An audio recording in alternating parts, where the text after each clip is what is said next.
नमस्कार। मैं डॉक्टर रमानिवास शर्मा रमन अपने YouTube चैनल पर सभी लर्नर्स का, व्यूवर्स का बहुत बहुत स्वागत करते हैं। आज केमिस्ट्री के तीसरे पड़ाव पर हैं। एसिड, बेस और साल्ट, अम्ल, क्षार और लवण का ये तीसरा भाग लेकर के बच्चों हम आपके सामने। सेशन की शुरुआत करें उसके पहले चैनल को सब्सक्राइब करना, चैनल को लाइक करना, चैनल को शेयर करना, ये आपका काम है। Madhya Pradesh professional examination board से जुड़ी हुई जितनी परीक्षाएं हैं उन सभी परीक्षाओं को मिला करके आज का सेशन हमने बनाया है। हमारी स्थायी परीक्षाएं जो नीट की है, स्टेट पीएससी की है, यूपीएससी, एसएससी, पीएनएसटी, उसके भी सवालों को आज हमने जोड़ा है। अम्ल, क्षार और लवण के लिए एक चित्र हमने स्क्रीन पर लगाया है, पहले ही पेज पर लगी हुई है कि जब अम्ल और क्षार आपस में क्रिया करते हैं, यह ऑब्जेक्टिव में भी सवाल पूछा गया, उसको चित्र के माध्यम से हमने समझाया कि जब अम्ल और क्षार को आपस में मिलाया जाता है तो नमक यानी साल्ट और पानी बनता है। इसका थ्योरेटिकल डिस्कशन अम्ल, क्षार और लवण का कॉम्पिटिटिव एग्जाम में कैसे पूछा जाता है, इसके लिए हमने 3 पन्ने तैयार किए हैं जो अम्ल और क्षार लवण के लिए आवश्यक है और इनको थ्योरेटिकल डिस्कशन में शामिल किया है। देखिए, अम्ल और क्षार के गुण क्या क्या होते हैं। गुणों को लेकर के वनरक्षक की परीक्षा में, पटवारी की परीक्षा में, नीट की परीक्षा में, पीएनएसटी की परीक्षा में या जो भी कॉम्पिटिटिव एग्जाम है, इन बिंदुओं पर सवाल पूछे जाते हैं। तो क्यों न उसका एक समरी हम बना लें और उस समरी का प्रिंट आउट निकाल करके या नोट्स बना करके अपने सामने रखें। जैसे पूछता है कि अम्लों का स्वाद कैसा होता है, तो देखिए पहले ही लाइन में हमने लिखा कि अम्ल जो होते हैं वो स्वाद में खट्टे होते हैं। सोर का मतलब खट्टा।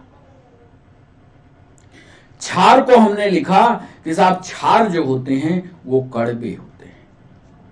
याद करते चलिएगा, हमारे साथ उन बिंदुओं को याद करिएगा जो हम बोल रहे हैं, जो लिख रहे हैं, क्योंकि आगे जो एमसीक्यू हम पूछेंगे तो इन सवालों का जरूर जिक्र होगा।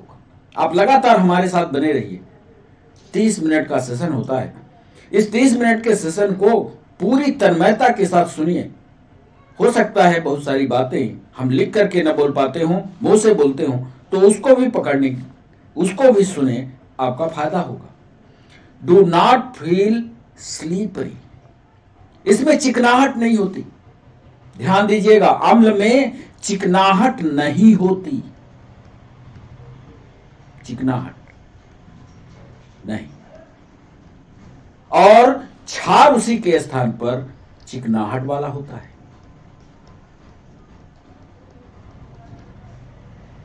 इसका पीएच क्या होता है?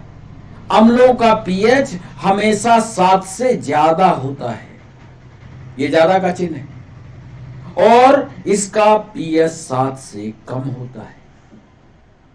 बिल्कुल ऐसे ही आपके नोट्स बनने चाहिए, जैसे हमने पेज लगाया है बिल्कुल ऐसा ही हूबहू नोट्स आपका बनना चाहिए।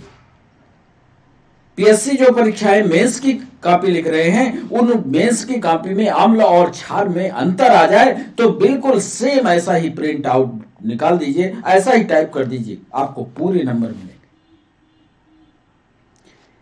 यदि जलीय विलयन बनाया जाए, यदि अम्ल या क्षार का जलीय विलयन बनाया जाए, यानी जल में घोला जाए, तो यदि अम्ल होगा तो उससे एच आयन निकल करके बाहर जाएगा, एच आयन निकलेगा, और जब क्षार के केस में चलेंगे तो OH आयन निकलेगा।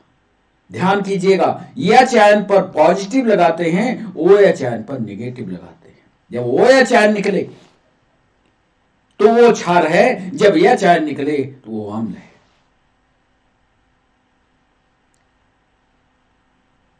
यह धातुओं को नष्ट कर देता है, क्रोड कर देता है, गला देता है, जबकि क्षार जो है ऐसा नहीं करता। React with metal to produce a compound and hydrogen gas, ये अम्ल की विशेषता है। पूछा गया जेल प्रहरी की परीक्षा में कि जब धातुएं अम्ल के साथ क्रिया करती हैं तो ये एक यौगिक बनाती है। उस यौगिक के साथ बनने वाली गैस कौन सी होती है, याद रखिएगा, उसको हमने लाल से अंडरलाइन किया है। जो धातु अम्ल से क्रिया करती है, पक्का है वो हाइड्रोजन गैस बनाती है। लिखते चलिएगा, इस पन्ने में बहुत कुछ डिस्कशन आपको कॉम्पिटिटिव एग्जाम का मिल जाएगा। और ध्यान रखिएगा, क्षार जो होते हैं धातुओं के साथ क्रिया नहीं करते, क्रिया नहीं करते।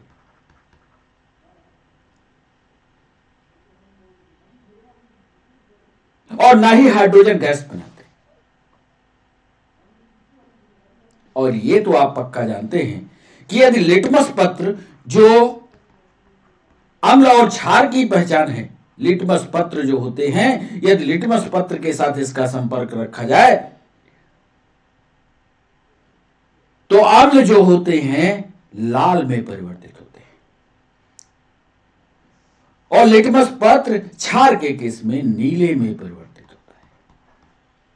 तो कितने महत्वपूर्ण पॉइंट हमने डिस्कस किए, 1, 2, 3, 4, 5, 6 और 7। इन 7 बिंदुओं का एक लेखा जोखा आप अपने नोट्स पर बना लीजिएगा, पक्का है इनसे जरूर सवाल कॉम्पिटिटिव एग्जाम में पूछे जाएंगे। जो पॉइंट आपके समझ में ना आता हो या जो पॉइंट आप ना समझ पाते रहे हो, वो आप हमको बताइए, उसको हम दोबारा आपको समझाने की कोशिश करेंगे। आइए एक पन्ना और लगाया। अम्ल क्षार की बात करने के बाद जो लवण पर सवाल पूछे गए, उनके लिए भी आज हमने एक पन्ना लगाया, उसकी भी थ्योरी बताने की कोशिश की, क्योंकि सब 60 पर भी हम सवाल आज पूछेंगे। लवण का निर्माण कब होता है, हम पहले पन्ने पर वापस चलते हैं। जब हम अम्ल और क्षार की क्रिया कराते हैं तो ये जो साल्ट बनता है इसी को लवण कहते हैं। इसकी व्याख्या, इसका थ्योरेटिकल डिस्कशन इधर देखिए। A salt is form when an acid and base are mixed, जब हम अम्ल और क्षार की क्रिया कराते हैं, अम्ल और क्षार की क्रिया कराते हैं तो लवण बनता है। यही लिखा है, अंग्रेजी से भागिए मत, अंग्रेजी में समझने की कोशिश कीजिए। नहीं समझ में आता, हमने अंग्रेजी जो लिखी है वो सरल लिखी है। ना आपको भरोसा हो तो देख लीजिए, ए साल्ट एक लवण बनता है व्हेन माने जब एक एसिड एक क्षार के साथ मिलाया जाता है, यही तो लिखा है। हिंदी वाले बच्चे अंग्रेजी भी पढ़ने की कोशिश करो, साइंस हिंदी से नहीं अंग्रेजी से चलती है, टर्मिनोलॉजी अंग्रेजी में होती है। दूसरा पॉइंट लिखा, द एसिड रिलीज याचाइन, ये तो उसका नियम है। अम्ल जो होते हैं याचाइन रिलीज करते हैं, जबकि क्षार जो होते हैं वो याचाइन रिलीज करते हैं। और अम्ल और क्षार से याचाइन का रिलीज होना, ये प्रक्रिया हाइड्रोलिसिस की कहलाती है। यूपीएससी में सवाल पूछा, जल अपघटन क्या होता है? जल अपघटन, तो बच्चों एक लाइन में लिखना, एक लाइन में उत्तर देने की कोशिश करना, कोई घुमाव फिराव मत करना। हाइड्रोलिसिस वो प्रक्रिया है जिसमें अम्ल याचाइन देता है और क्षार वो याचाइन देता है, यही तो हाइड्रोलिसिस। एक सवाल और पूछा गया एमपीएसआई में, उसका तीसरे पॉइंट पर हमने जवाब लिखा कि the pH of salt depend on the strength of the original acid and base. किस अम्ल को या किस क्षार को हम आपस में मिक्स कर रहे हैं, इस पर निर्भर करता है कि साल्ट का पीएच क्या होगा। क्या हमारे पास स्ट्रांग एसिड है, क्या हमारे पास स्ट्रांग बेस है, क्या हमारे पास वीक एसिड स्ट्रांग बेस है, यह निर्भर करता है। इसके पहले के वीडियो में यह सब कुछ हम डिस्कस कर चुके हैं। वो पूछा सवाल कि साल्ट का पीएच निर्भर है अम्लों की सांद्रता पर। ऐसे 3-4 पॉइंट लिखे हुए थे, तो तीसरे पॉइंट में हमने लिख दिया है कि the pH of salt depend on the strength of the original acid and base. उसकी सांद्रता कितनी है, अम्ल की सांद्रता कम है यानी तन्व अम्ल है तो उसका पीएच क्या होगा, यदि सांद्र अम्ल है तो उसका पीएच क्या होगा, यह उस परिस्थिति पर निर्भर करता है। तो याद रखिएगा, that is depend on the strength of the original acid, सांद्रता पर निर्भर है। तथ्यात्मक सवाल है। ऐसे ऐसे सवाल कितनी गहराई में जाकर के साइंस में सवाल पूछता है, इसका अंदाजा लगा के रखिएगा। सवाल परीक्षा में जो आएंगे सरल नहीं होंगे, कठिन ही होंगे, आपको थ्योरी पूरी पढ़नी ही पड़ेगी। जो बच्चे 11th 12th की तैयारी कर रहे हैं उनकी किताबों में ये सारी बातें एक एक लाइन लिखी हुई है। एनसीईआरटी की बुक खोलिएगा, सब लिखा हुआ।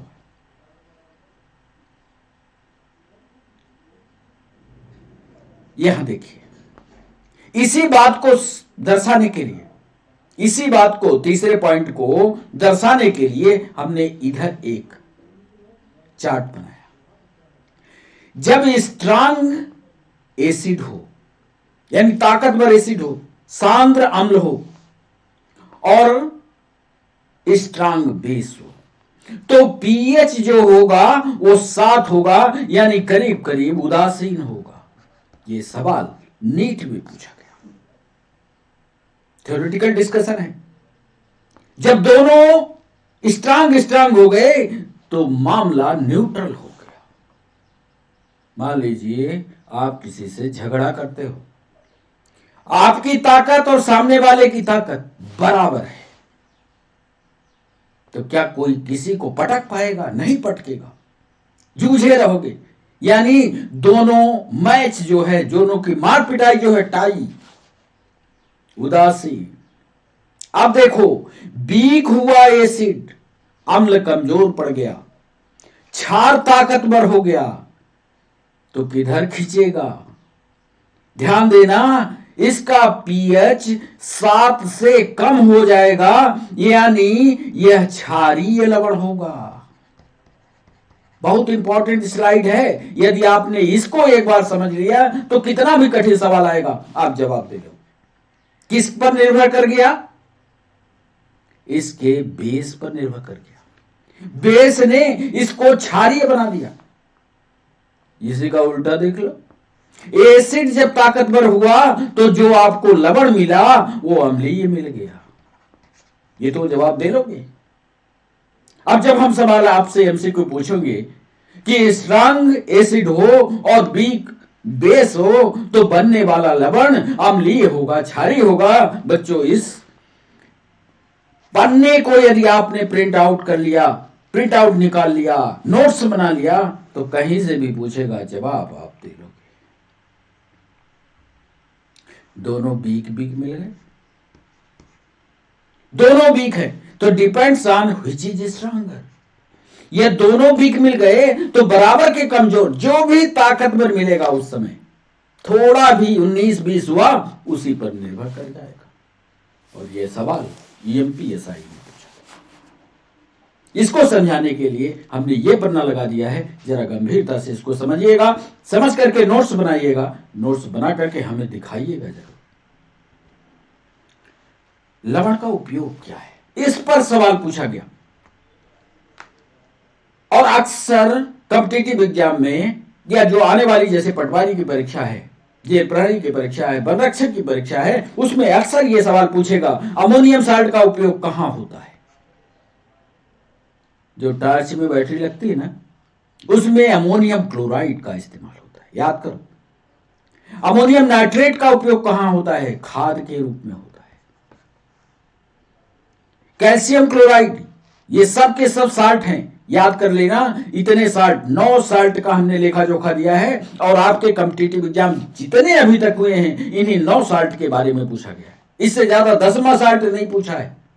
9 साल्ट के बारे में पूछा है तो 9 साल्ट तो याद कर ही लोगे। नहीं याद होगा तो बार बार इसको पन्ने को पलट लेना, लिख करके रख लेना। इन्हीं 9 साल्ट के आसपास ही आपसे सवाल पूछा जाएगा। कैल्शियम क्लोराइड डाई के एजेंट के रूप में, रंजक के रूप में, रंजक के रूप में, आयरन की टैबलेट बनाने में, खून बढ़ाने में, जो गर्भवती महिलाओं को दी जाती है गोलियां, उसमें आयरन सल्फेट होता है। देखना जरा, उसमें लिखा होता है आयरन सल्फेट। केमिकल कंपोजिशन पलटाना, उसमें आयरन सल्फेट होता है। मैग्नीशियम सल्फेट दवाई के रूप में इस्तेमाल होता है। पोटेशियम नाइट्रेट गोली चलाने में, गन पाउडर के रूप में, फोटोग्राफी में सिल्वर ब्रोमाइड का। बच्चों याद रखना, यह पन्ना भी उससे महत्वपूर्ण है जिसमें अभी तक 60 से जुड़े हुए सवाल, उनके यूज पर पूछे गए सवाल पिछले 10 सालों का हमने कलेक्शन किया और यह देखा कि आपके पेपर में सिर्फ 9 साल्ट पर सवाल पूछे गए। 9 साल्ट के उपयोग पर सवाल पूछे गए। इन 9 साल्ट को आप याद कर लेना। सिल्वर ब्रोमाइड का उपयोग फोटोग्राफी में होता है। सोडियम क्लोराइड का उपयोग सोडियम हाइड्रोक्साइड बनाने में होता है और साबुन बनता है सोडियम सिट्रेट से। इस तरह से इन 9 साल्ट की यूज याद कर लेना। इसका भी प्रिंट निकालना, प्रिंट निकाल करके जहां पढ़ते होगे वहां चिपकाना, याद हो जाएगा। बार बार देखना, रटना नहीं, बार बार चिपका करके ऐसे दीवार पर रख देना, याद हो जाएगा। एक पन्ना और लगाया। मान लीजिए किसी साल्ट का आपको निर्माण करना है, तो साल्ट ऐसे नहीं मिलते कि आप सीधा साल्ट पा जाओगे। जैसे हमारे पास क्षार है, कौन से क्षार और कौन से अम्ल से हम साल्ट का निर्माण करते हैं, यह भी सवाल। मैग्नीशियम ऑक्साइड हो तो उससे हम मैग्नीशियम साल्ट का निर्माण करते हैं। पोटेशियम हाइड्रोक्साइड हो तो पोटेशियम साल्ट बनता है। जिंक ऑक्साइड हो तो उससे जिंक साल्ट बनता है। ये सब साल्ट है। मैग्नीशियम साल्ट कैसे बनाओगे? मैग्नीशियम ऑक्साइड से। पोटेशियम साल्ट कैसे बनाओगे? पोटेशियम हाइड्रोक्साइड से। और जिंक साल्ट बनाओगे जिंक ऑक्साइड से। इसी तरह से एसिड से भी बनता है साल्ट। सल्फ्यूरिक एसिड से सल्फेट साल्ट, नाइट्रिक एसिड से नाइट्रेट साल्ट। ये थोड़ा और गहराई की साइंस है, नीट में ये जरूरी है, पीएनएसटी में जरूरी है। सल्फ्यूरिक एसिड से सल्फेट, नाइट्रिक एसिड से नाइट्रेट, कार्बोनिक एसिड से कार्बोनेट और हाइड्रोक्लोरिक एसिड से क्लोराइड साल्ट बनाए जाते हैं। इनकी मदद से, इन एसिड की मदद से ये साल्ट बनते हैं, इन बेस की मदद से ये साल्ट बनते हैं। ये लेखा जोखा 6 का रखे रहना, 3 बेस का और 3 एसिड का, इससे भी ज्यादा नहीं पूछेगा, इसलिए 6 का लेखा जोखा यहां पे। आइए उन 5 सवालों की ओर आपको लिए चलते हैं जो हमें आज आपको थ्योरेटिकली समझाने। तो बच्चों, पहला सवाल आपके स्क्रीन पर यह रहा।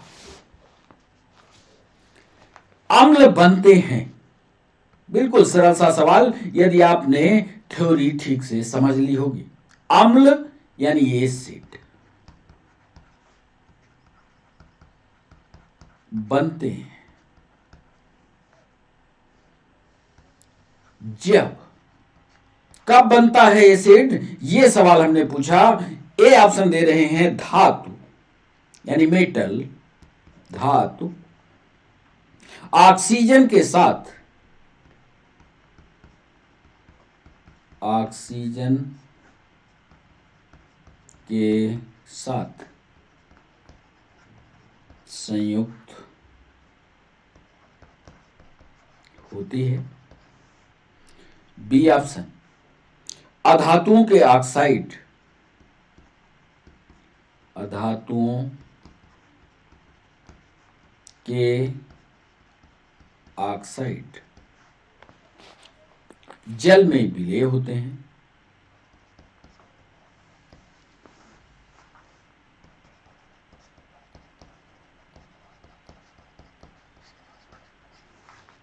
सी ऑप्शन दे रहे हैं धातुओं की जल से क्रिया होती है।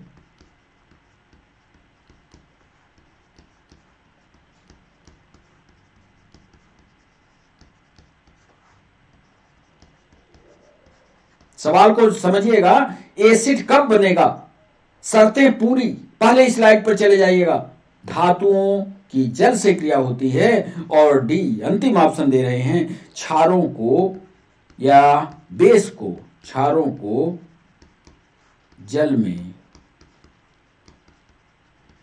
घोला जाता है।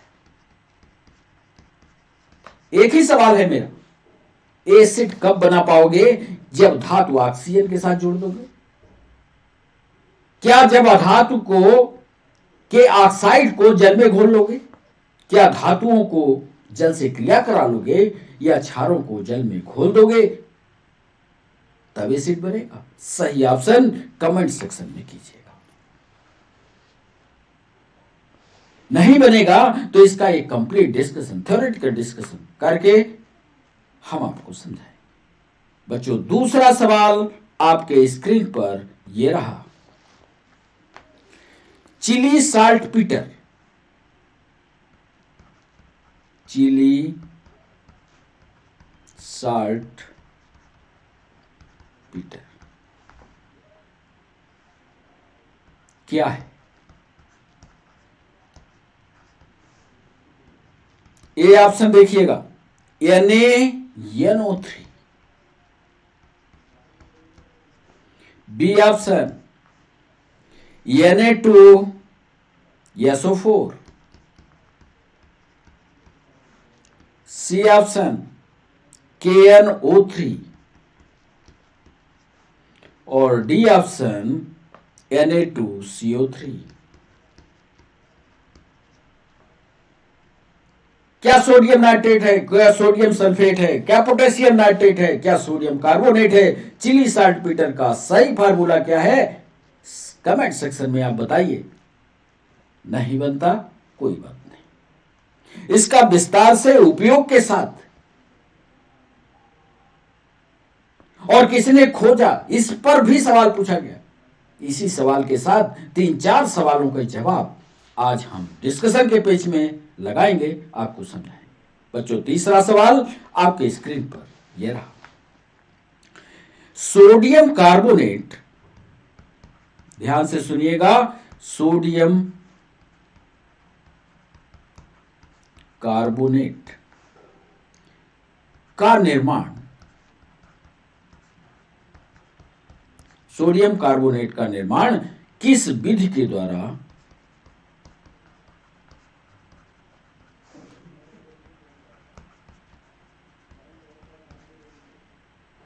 किया जाता है?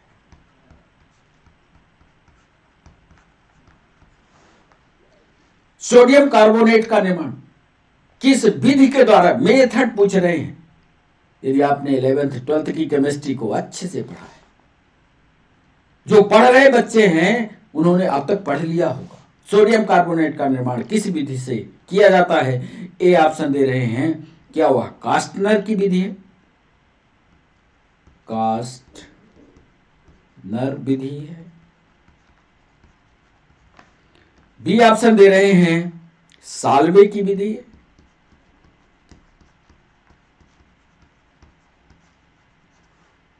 सी ऑप्शन दे रहे हैं डाउन विधि है।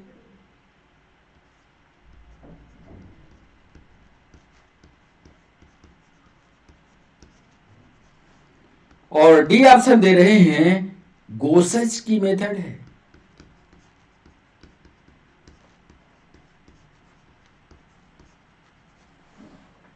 तीसरा सवाल हमने पूछा, सोडियम कार्बोनेट का निर्माण किस विधि के द्वारा किया जाता है?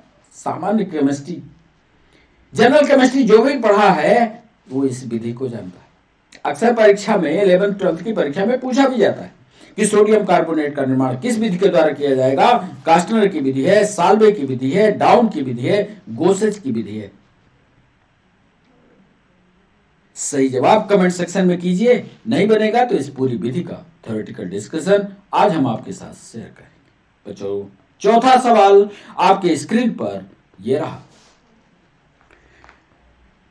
सोडियम का द्रव, ध्यान से सुनिएगा, सोडियम का द्रव अमोनिया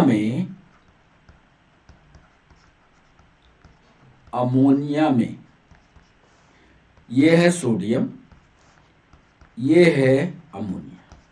सोडियम का द्रव अमोनिया में बना विलयन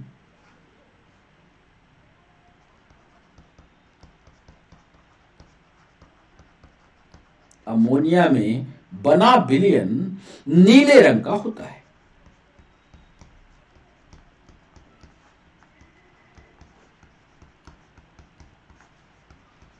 समझ गए? सोडियम का द्रव अमोनिया में बना विलयन, कुल मिलाकर के सोडियम का जो सॉल्यूशन है वो अमोनिया के साथ नीला रंग देता है। समझिए, यह जो नीला रंग आया यह किसके कारण है? नीट में, जेल प्रहरी में, पीएनएसटी तीनों में यह सवाल पूछा गया। सोडियम का द्रव अमोनिया में बना विलयन नीले रंग का होता है, किसकी उपस्थिति के? यह किसकी उपस्थिति के कारण? ए ऑप्शन देखिए, क्या यह सोडियम परमाणु के कारण है?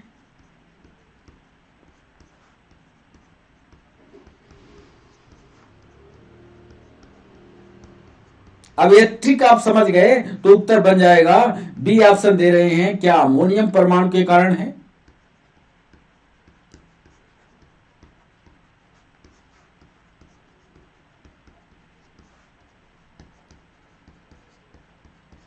सी ऑप्शन दे रहे हैं, क्या यह घुलनशील सोडियम परमाणु के कारण है? या साल्विल, हिंदी में इसको विलायकी कृत सोडियम परमाणु के कारण है। और डी ऑप्शन दे रहे हैं, विलायकीकृत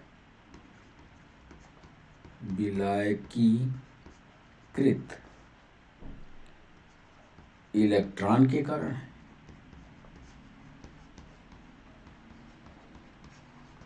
सही जवाब बताने की कोशिश कीजिए। प्रश्न को 2 बार समझिए, तब आगे बढ़िएगा। हम जैसा कह रहे हैं कि जेल प्रहरी में, पीएनएसटी और नीट में पूछा गया सवाल कि सोडियम का द्रव अमोनिया में बना विलयन नीले रंग का होता है, यह नीला रंग किसकी उपस्थिति के कारण है? क्या सोडियम परमाणु के कारण है? क्या अमोनियम परमाणु के कारण है? क्या विलायकीकृत, या जो विलायक की तरह काम कर रहा है, घुलनशील किसी चीज को अपने अंदर घोल रहा है, सोडियम परमाणु के कारण है? क्या विलायकीकृत इलेक्ट्रॉन के कारण है? सही जवाब कमेंट सेक्शन में कीजिए, नहीं तो जवाब तो हम बताएंगे ही डिस्कस करके। बच्चों, आज के सेशन का अंतिम सवाल आपके स्क्रीन पर यह रहा। निम्नलिखित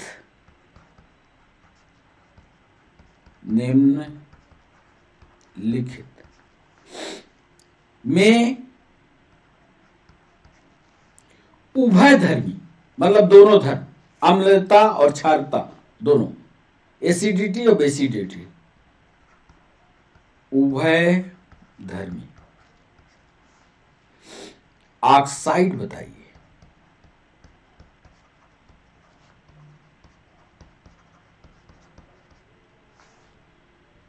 ए sulphur dioxide,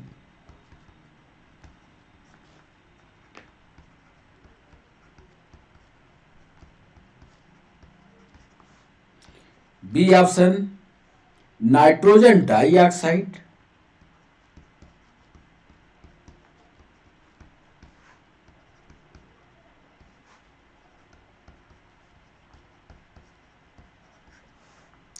C option aluminium oxide,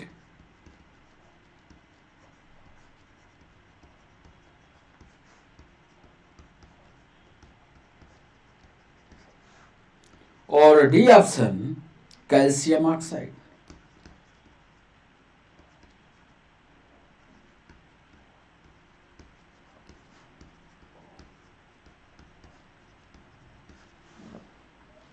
उभयधर्मी जिसमें अम्ल और क्षार दोनों के गुण दिख रहे हो, क्या वो सल्फर डाइऑक्साइड है, क्या नाइट्रोजन डाइऑक्साइड है, क्या एल्यूमिनियम ऑक्साइड है, क्या कैल्शियम ऑक्साइड है? सही जवाब कमेंट सेक्शन में कीजिए, नहीं तो इसका डिस्कशन हम शामिल करेंगे आज के सेशन में। तो बच्चों ये हमारे 5 सवाल पूरे होते हैं। कितने बच्चों ने सही किया टोटल जरूर बताया करिए। इतने सवाल हमने किए और वो भी सही हुआ, उतने की जय हुई। नहीं तो सही जवाब पर हम आपको लिए चलते हैं और पहला सवाल जो हमने पूछा था उसका डिस्कशन अब बताते हैं। अम्ल बनते हैं जब, पहला सवाल। अब अम्ल क्या होते हैं ये सब कुछ हम डिस्कस करेंगे। तो पहले सवाल में सही जवाब होगा अधातुओं के ऑक्साइड अम्ल तब बनेगा जब वो नॉन मेटल हो और उस नॉन मेटल को जल के साथ घोल दिया जाए, तभी अम्ल का निर्माण होगा। अब अधातु ले लो आप, आवर्त सारणी में एक तरफ मेटल है एक तरफ नॉन मेटल है। आवर्त सारणी याद करिए, नॉन मेटल साइड में चले जाओ और उसका ऑक्साइड को, उसके ऑक्साइड को पानी में क्रिया करा दो तो यह चयन पृथक हो जाएगा, अम्ल का निर्माण हो जाएगा। कैसे? ये देखिए हम लिखे देते हैं। अम्ल वो होते हैं, अम्ल वो होते हैं जो जलीय विलयन में, जो जलीय विलयन में यह चयन देते हैं। एक तो ये हुआ। दूसरा पॉइंट, नीले लिटमस को, नीले लिटमस को लाल करते हैं। फिर से याद हो जाएगा। और तीसरा, अम्ल का पीएच, अम्ल का पीएच 7 से कम होता है। अम्ल के सारे लक्षण लिखे देते हैं जब अधातुओं, और चौथे में उत्तर लिखे देते हैं कि जब अधातुओं के ऑक्साइड जल में घोले जाते हैं तो अम्ल का निर्माण होता है। यह अम्ल की विशेषता है। जब कभी आप अम्लों की विशेषता पढ़ोगे तो इस तरह से 10-15 पॉइंट आपको मिलेंगे, उसमें चौथा पॉइंट भी होगा। पहला पॉइंट, दूसरा, तीसरा तो आप जानते हो, इस पर भी पहले पर, दूसरे पर, तीसरे पर, चौथे पर ऑब्जेक्टिव बनते हैं, इनको पढ़ लीजिएगा। दूसरा सवाल हमने पूछा चिली साल्टपीटर पर। चिली साल्टपीटर क्या है इसको विस्तार से थोड़ा हम समझाना चाहते हैं आपको। Sodium nitrate NaNO3 Chile saltpetre का रासायनिक फार्मूला है। आइए इसके बारे में विस्तार से दे दें, क्योंकि कई परीक्षाओं का कॉम्पिटिटिव एग्जाम में अलग अलग तरीके से पूछा गया। जैसे मध्य प्रदेश PSC में पूछा गया कि नाइट्रोजन की सर्वप्रथम खोज किसने की, उसका जवाब लिख दें। नाइट्रोजन की सर्वप्रथम खोज डेनियल रदरफोर्ड ने की। डेनियल रदरफोर्ड ने की, एक हुआ। एक सवाल यह पूछा गया उसमें जेल प्रहरी की अवस्था में कि नाइट्रोजन किस अवस्था में पाई जाती है, फ्री स्टेट में, कंबाइंड स्टेज में, या दोनों की अवस्था में, या दोनों में नहीं। उसका जवाब लिख दें दूसरे पॉइंट में, नाइट्रोजन मुक्त तथा संयुक्त दोनों अवस्थाओं में पाई जाती है।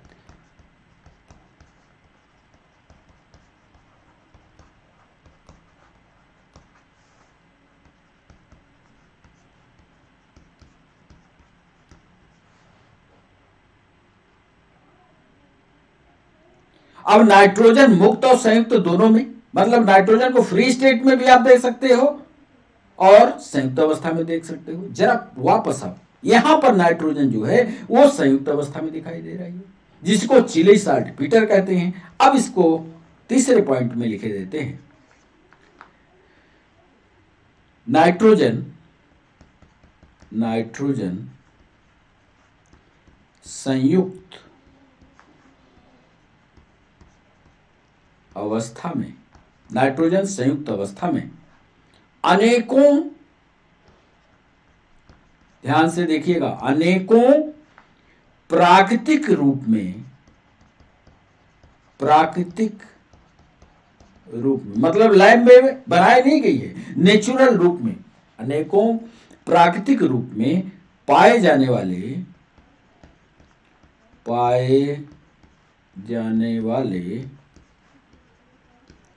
यौगिकों में पाई जाती है।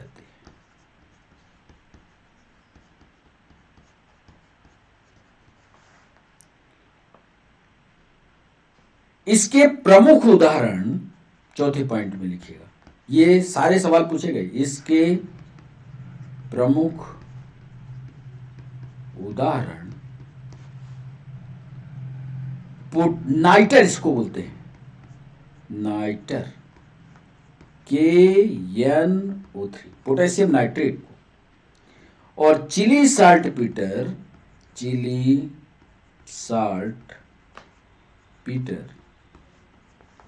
को NaNO3 आदि लिख लीजिएगा, बहुत सारे हैं, इतने को पढ़ लीजिए। नाइट्रोजन की सर्वप्रथम खोज डेनियल रदरफोर्ड ने की थी। नाइट्रोजन मुक्त और संयुक्त दोनों अवस्थाओं में पाई जाती है। नाइट्रोजन संयुक्त अवस्था में अनेकों प्राकृतिक रूप में पाए जाने वाले यौगिकों में पाई जाती है। एक है नाइट्रेट या नाइटर भी इसको बोलते हैं, चिली साल्टपीटर या NaNO3।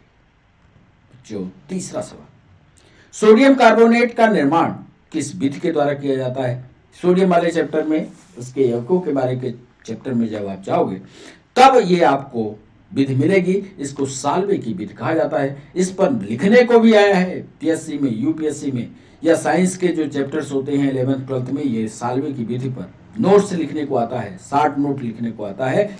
देखिए साल्वे की विधि, निर्जल रूप से, निर्जल यानी पानी ना हो, निर्जल रूप Na2CO3 सोडियम कार्बोनेट को सोडा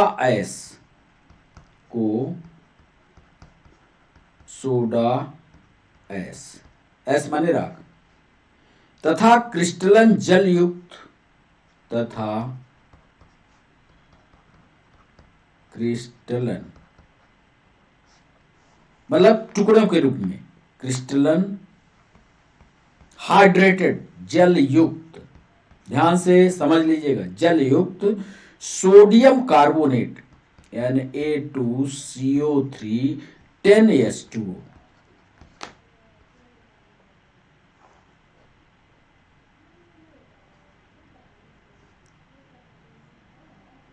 को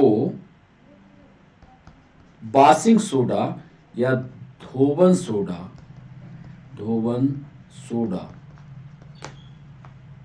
बासिंग सोडा कहते हैं।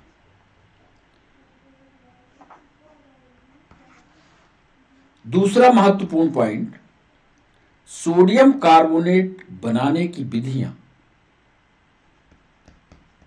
सोडियम कार्बोनेट बनाने की विधियां, मतलब ये कुल मिलाकर के सर्फ या सोडा बनाने की ये विधि है। सोडियम कार्बोनेट बनाने की विधियां, ली ब्लॉक की विधि, ली ब्लॉक की विधि, ये आपने पढ़ी होगी 11th 12th में साइंस वाले कोर्स में। ये रहा ली ब्लॉक की विधि, साल्वे की विधि, साल्वे की विधि, और एक तीसरी है, और हारग्रीव बर्ड सेल विधि, हारग्रीव बर्ड सेल विधि प्रमुख रूप से है।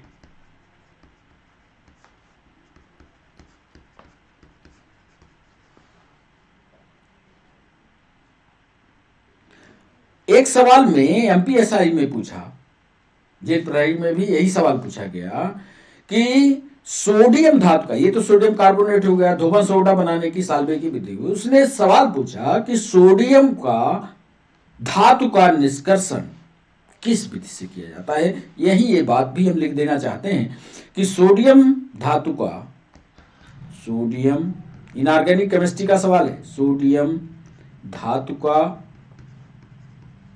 निष्कर्षण, एक्सट्रैक्शन, दो विधियों के द्वारा, दो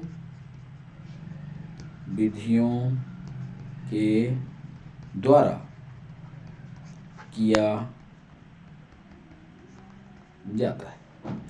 एक विधि है कास्टनर की, कास्टनर, और दूसरी विधि है डाउन विधि, ताकि आपको कंफ्यूजन ना हो कि सर इधर कास्टनर और डाउन भी लिखी हुई थी, दोनों विधि को लिखते हैं। ये सोडियम के निष्कर्षण की विधि, कास्टनर की, डाउन की, ये सोडियम के निष्कर्षण की। कुल मिलाकर के धोबन सोडा बनाने के लिए साल्वे की विधि का इस्तेमाल किया जाता है। धोबन सोडा का फार्मूला आप जानते हो कि सोडियम कार्बोनेट है, उसमें पानी की मात्रा जुड़ जाती है। पहले हम सूखा पाउडर लाते हैं, सोडा एस, और उसको जल युक्त मेथड में ले जाकर के उसमें पानी जोड़ते हैं, कुल मिलाकर के धोबन सोडा का निर्माण हो जाता है। आइए चौथे सवाल पर। चौथा सवाल हमने पूछा, सोडियम का द्रव अमोनियम में बना विलयन नीले रंग का होता है, यह किसकी उपस्थिति के कारण? बिल्कुल सीधा और एथेंटिक सवाल इसका था। ये नीलापन जो होता है वह विलायकीकृत इलेक्ट्रॉन के कारण होता है। कैसे होता है, आइए इसका उत्तर लिखते हैं। सोडियम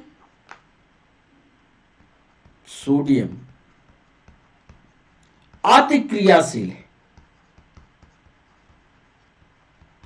देखिए आप लैब में जाते होंगे तो लैब में सोडियम को मिट्टी के तेल में रखते हैं, उड़ न जाए, बहुत ज्यादा रिएक्टिव होता है, अतिक्रियाशील है, ओवर रिएक्टिव है। इसीलिए प्रकृति में मुक्त अवस्था में, फ्री स्टेट में, मुक्त अवस्था में नहीं पाया जाता। एक बात तो ये याद रखें। दूसरी बात ये लिख दें कि जब ये मुक्त अवस्था में नहीं है तो किस रूप में होगा, तो सोडियम प्रकृति में यौगिक के रूप में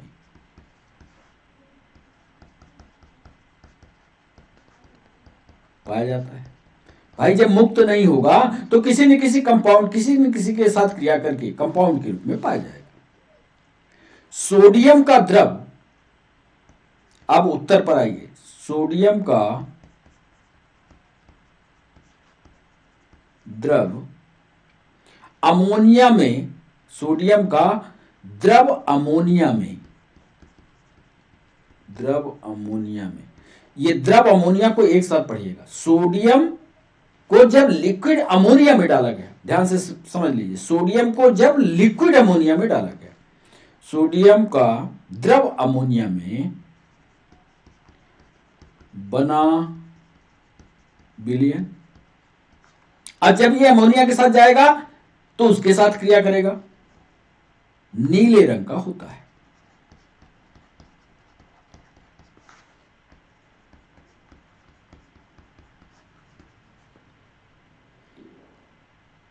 और यह इलेक्ट्रॉन के कारण, क्योंकि ये इतना रिएक्टिव होता है सोडियम कि इसके बाहर की खंदे में इलेक्ट्रॉन बिल्कुल तड़पते रहते हैं रिएक्शन के लिए। तो मान लीजिए चौथे पॉइंट में लिख रहे हैं, गर्म किए जाने पर, यदि इसको अब गर्म किया जाए द्रव अमोनिया में जिसमें सोडियम डला हुआ है, गर्म करने पर, ये भी सवाल एमपीएसआई में पूछा, गर्म करने पर सुनहरी रंग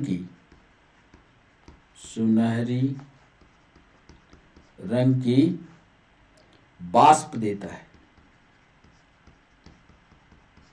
लैब में आपने किया होगा, नहीं किया है तो लैब जाइए करके देखिए। सोडियम को गर्म कर दीजिए, जब वो द्रव अमोनिया में डाल दिया गया हो उसको गर्म कर दीजिए तो सुनहरी लौ आती है, वाष्प देता है। और जेल प्रहरी में और वन रक्षक की परीक्षा में पूछा गया कि यह विद्युत का कंडक्टर है कि बैड कंडक्टर है कि नहीं है, तो याद रखिएगा यह सुचालक है, यह विद्युत का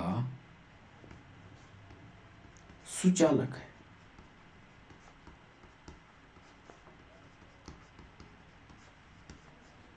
पांच पॉइंट पढ़िएगा। सोडियम अतिक्रियाशील है, इसलिए प्रकृति में मुक्त अवस्था में नहीं है। सोडियम प्रकृति में यौगिक के रूप में पाया जाता है। सोडियम द्रव अमोनिया में बना विलयन नीले रंग का होता है और यह इलेक्ट्रॉन के कारण होता है। गर्म करने पर सुनहरी रंग की वाष्प देता है, यह विद्युत का सुचालक होता है। आइए बच्चों, आज का अंतिम सवाल, उभयधर्मी ऑक्साइड, उभयधर्मी मतलब जिसमें दोनों गुण हो, इसका सही जवाब होगा एल्यूमिनियम का ऑक्साइड। अम्लीयता क्षारीयता जो दोनों दिखाए कैसे। ऐसे ऑक्साइड, उभयधर्मी ऑक्साइड होते क्या हैं, पहले ये लिख लें। ऐसे ऑक्साइड जो अम्ल और क्षार दोनों से क्रिया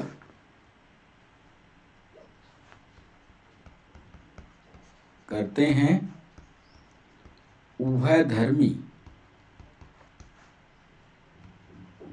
कहलाते हैं। दूसरा पॉइंट, आवर्त सारणी में पोजीशन बता दें, आप अपने सामने आवर्त सारणी देखिए। आवर्त सारणी में 1 से 18 की तरफ ऑक्साइड की, 1 से 18 की तरफ चलने पर क्षारीय प्रवृत्ति, क्षारीय, ये भी सवाल पूछा गया है, क्षारीय प्रवृत्ति क्रमशः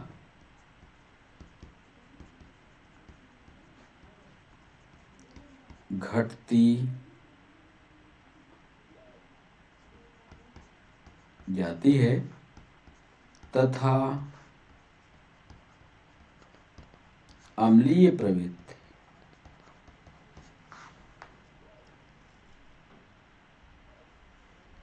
क्रमशः बढ़ती। यदि हम आवर्त सारणी में या पीरियोडिक टेबल में 1 से 8 की ओर बढ़ रहे हैं तो ये दोनों सवाल नीट में पूछे गए हैं तो जो क्षारीय प्रवृत्ति होगी वो क्रमशः घटेगी, जबकि अम्लीय प्रवृत्ति क्रमशः बढ़ेगी। एक और पॉइंट पीएनएसटी में पूछा कि ग्रुप 13 समूह 13 के तत्वों के ऑक्साइडों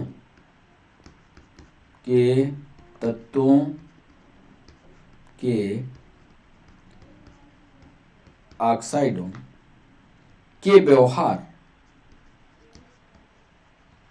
के ग्रुप 13 में जो भी तत्व है, ग्रुप 13 देखिए आवर्त सारणी में कौन कौन से तत्व आते हैं, तो ग्रुप 13 के तत्वों के ऑक्साइडों के जो बिहेवियर हैं अम्ल और क्षार के मध्य,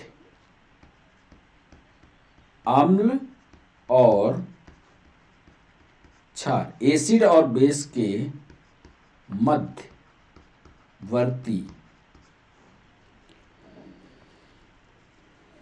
गुण दिखाते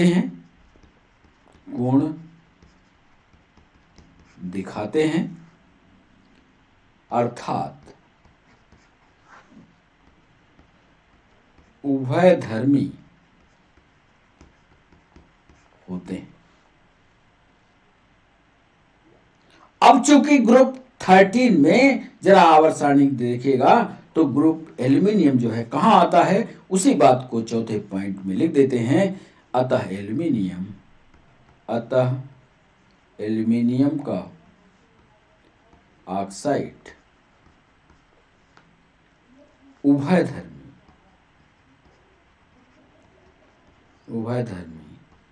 ऑक्साइड। 25वें सवाल के डिस्कशन में हमने 4 बिंदु शामिल किए हैं, 4 में से 4 सवाल और ऐड हो रहे हैं। ऐसे ऑक्साइड जो अम्ल और क्षार दोनों से क्रिया करते हैं उभयधर्मी कहलाते हैं। आवर्त सारणी में 1 से 8 की तरफ जब बढ़ते हैं, नीट में पूछा गया सवाल, 1 से 8 की तरफ चलने पर क्षारीय प्रवृत्ति क्रमशः घटती जाती है, अम्लीय प्रवृत्ति क्रमशः बढ़ती चली जाती है। समूह 13 के तत्वों के ऑक्साइड के व्यवहार अम्ल और क्षार के मध्यवर्ती गुण दिखाते हैं, अर्थात उभयधर्मी होते हैं। अतः एल्यूमिनियम के ऑक्साइड उभयधर्मी ऑक्साइड कहलाते हैं। तो इस तरह से बच्चों 5 सवाल होते हैं पूरे। कैसा रहा डिस्कशन ये जरूर आप अपने कमेंट सेक्शन में लिखिएगा। आप हमारे साथ जुड़े इसके लिए सभी बच्चों का बहुत बहुत शुक्रिया। फिर होती है मुलाकात एक नए सवाल के साथ। फिर से आप एसिड, बेस और साल्ट को अच्छी तरह से पढ़ने की कोशिश कीजिए। कल फिर हम इन 5 सवालों को लेकर के, सेलेक्टेड सवालों को लेकर के डिस्कशन के साथ फिर हाजिर होते हैं। तब तक के लिए बच्चों बाय बाय, नमस्कार।